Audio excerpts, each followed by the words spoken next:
Guinée était vraiment cité en exemple par rapport à cette gestion de la Covid-19, car pratiquement nos centres de prise en charge étaient complètement, presque vides.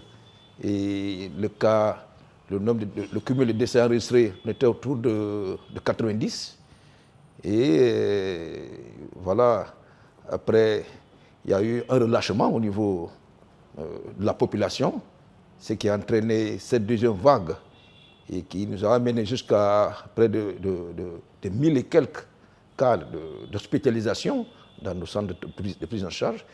Il a fallu de nouvelles mesures, de nouvelles rigueurs qui ont été prises, et notamment la déclaration du chef d'État par rapport à ces nouvelles mesures drastiques qui ont été prises. Ce qui a permis aujourd'hui à date, et aujourd'hui nous enregistrons à une baisse du nombre d'hospitalisations dans les centres de prise en charge.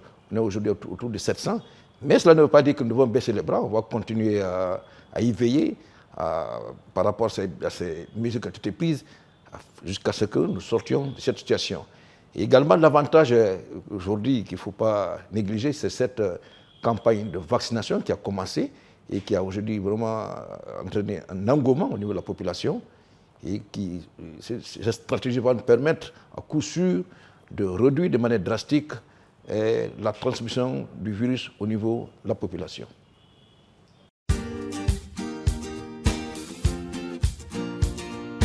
Parlant d'Ebola, il y a eu dernièrement, je crois, depuis le mois de février, il y a eu une nouvelle résurgence du virus Ebola au niveau de la préfecture du Zéro-Corée, plus précisément à Goïké, qui est à 40 km du Zéro-Corée.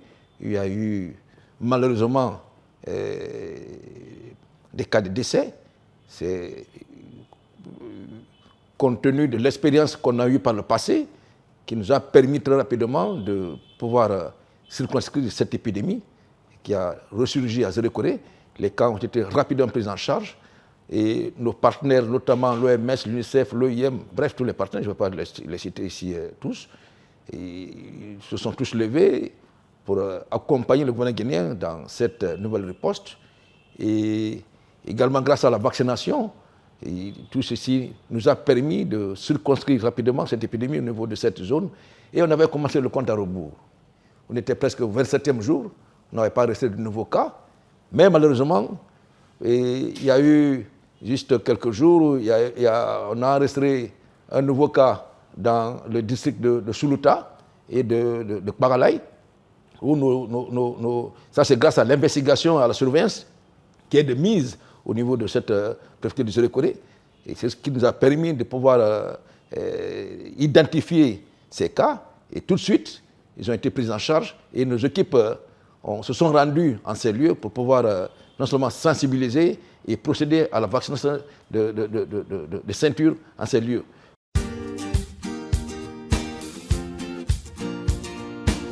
Il y a eu des cas de réticence. Au départ, la communauté ne voulait pas recevoir ces agents vaccinateurs et puis chargés de leur prise en charge.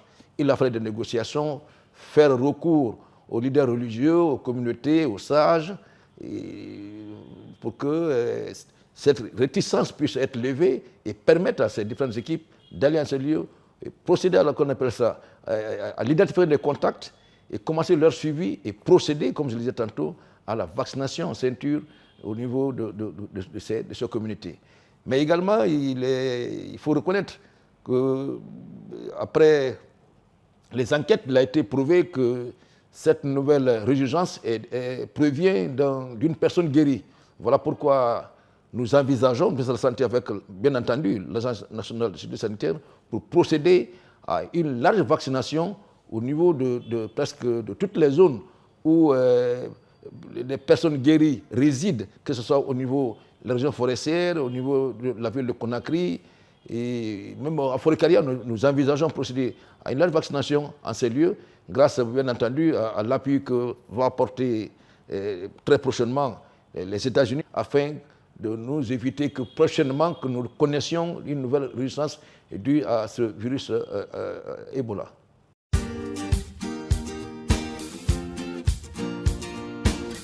Les avantages de la vaccination, c'est pour une immunité collective. Et c'est une des grandes stratégies, une importante stratégie qui va permettre de rompre la chaîne de transmission du virus d'une personne à une autre. C'est un des moyens essentiels qui va nous permettre de contrôler cette pandémie de Covid-19. Voyons aujourd'hui à travers le monde, tous les pays s'attellent à cette campagne de vaccination. Voilà pourquoi le gouvernement guinéen, avec l'appui bien entendu de nos partenaires, nous faisons notre mieux pour pouvoir procéder à une large vaccination de la population pour une couverture globale.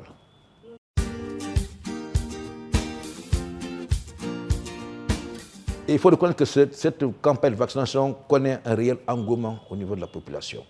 Et on remercie Dieu, les choses se passent pour le moment très bien.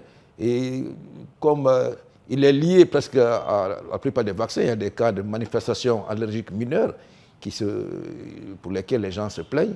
Et on a mis en place toutes les stratégies possibles pour faire que ces cas de manifestations allergiques mineures, quand ils sont signalés, ils sont tous de suite pris en charge au niveau des structures qui ont été identifiées pour la circonstance.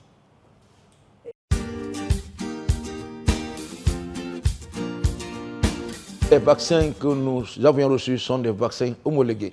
Pour le moment, au départ, on avait reçu le vaccin, le Sputnik V, la Russie, qui a d'une efficacité de près de 90 à 92%.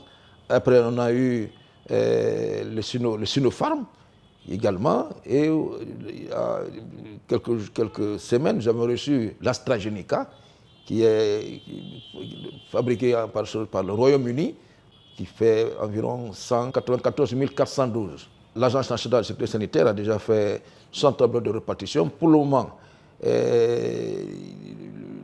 l'agence se focalise pour le moment au niveau de la ville de Conakry. Plus nous recevrons des quantités importantes, ils envisagent même que la semaine prochaine, qu'une mission va également être déployée à l'intérieur du pays, dans les régions, pour procéder également de ce côté la même campagne de vaccination.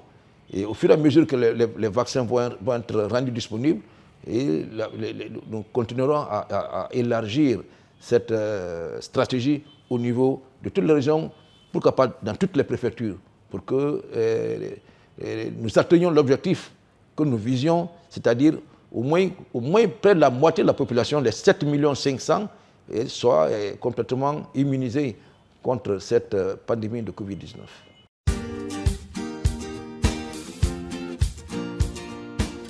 Comme il s'agit d'un virus que nous sommes en train vraiment d'étudier, que nous sommes en train de connaître, pour le moment, on peut dire avec assurance qu'une fois qu'on est vacciné, on est couvert à 100%. Voilà pourquoi, bien que nous procédions à cette campagne de vaccination, nous conseillons à la population, vaccinée ou non vaccinée, de continuer à observer les mêmes mesures de prévention afin d'éviter que nous retombions dans une nouvelle phase de contamination. Mais pour le moment, nous n'avons pas encore connaissance des personnes qui ont déjà pris leur deuxième dose et qui sont reçues dans un de nos centres pour dire ils sont venus, on les a testés, ils sont positifs. À partir de 18 ans plus, toutes ces personnes peuvent se faire vacciner, surtout avec le Sinopharm, qui est presque proposé et dont le fabricant dit qu'il peut être administré chez les plus jeunes, c'est-à-dire à partir de 18 ans jusqu'à plus. Il y a certaines personnes qui ont des comorbidités, par exemple ceux-là qui font l'hépatite. Il faut souvent les signaler avant d'être, quand vous êtes en face des agents vaccinateurs. Si vous êtes conscient, vous connaissez votre statut, vous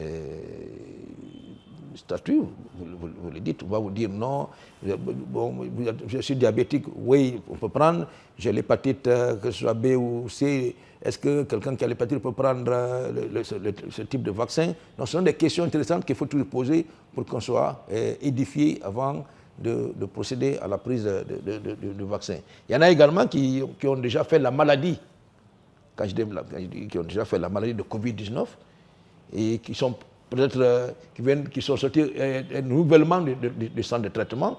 Voilà, c'est des questions auxquelles il faut poser aux agents vaccinateurs. Est-ce que moi qui viens de sortir du centre de traitement il y a juste 1 ou 2 semaines, est-ce que je peux prendre le vaccin?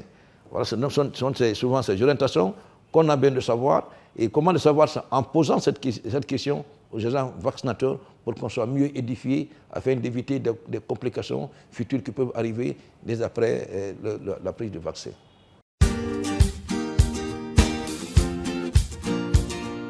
Il faut retenir que ce virus tue. Il tue et il tue. Bien qu'on ait pris ces 2 doses, ne veut pas dire qu'on est immunisé à 100%. Puisque selon les recommandations des fabricants, chaque vaccin a un pourcentage d'efficacité. Voilà pourquoi il faut continuer à préserver les mesures édictées, mesures relatives à la prévention, le port des bavettes, le lavage des mains et le regroupement de plus de 50-100 personnes, pour le moment de les éviter jusqu'à ce que nous déclarions de façon officielle la fin de cette pandémie. Voilà le message que j'ai à lancer à la population. Continuons d'abord à se faire vacciner pour éviter d'être contaminés et continuer à respecter les mesures de prévention édictées par le ministère de la Santé, par l'Agence nationale de sécurité sanitaire, afin que nous sortions très rapidement de cette situation de pandémie pour le bonheur de chacun et de tous.